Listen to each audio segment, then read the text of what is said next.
संविधान की आधारशिला मनुस्मृति आदि तो है, लेकिन अभी जो विश्व का वातावरण है, महायांत्रिक युग है, उसमें वेद, श्रुति, स्मृति, पुराण, इतिहास सम्मत संविधान का प्रारूप क्या होना चाहिए देश काल परिस्थिति के अनुसार, एक जटिल पहेली है।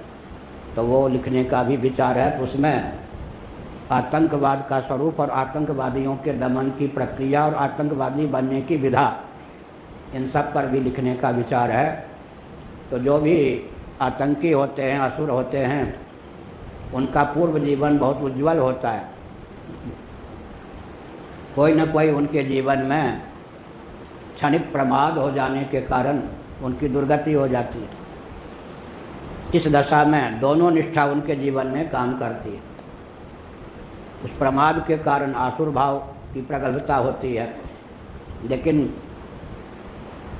प्रमाद के पूर्व का जीवन शापित हो गए प्रमाद के कारण, थे बहुत अच्छे, तो भजन आदि का संस्कार, परोपकार आदि का संस्कार भी उनके जीवन में सन्निहित रहता है।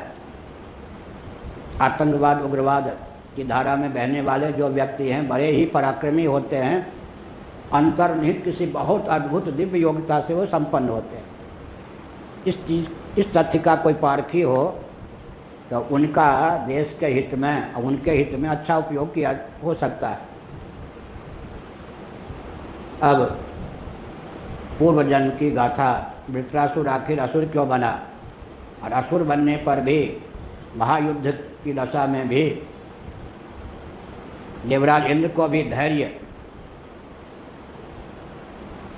देता हुआ अडिग रहो, जीत तुम्हारी होगी, तुम्हारे हाथ से भले छिटक गया हो वज्र, इस वज्र का प्रयोक्ता तुम ही हो सकते हो, लज्जा का अनुभव मत करो, वज्र उठाओ और मेरे ऊपर उसका प्रहार कर दो।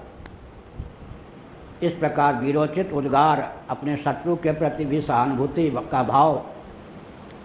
तो ऐसा व्यक्ति आतंकवादी, उग्रवादी, असुर बना तो क्यों बना, कोई न कोई प्रमाद जीवन में हुआ होगा। इसका अर्थ है कि बुरे से बुरे व्यक्ति में भी अच्छा से अच्छा स्वभाव होता है। कर्म विपाक उसी का नाम है।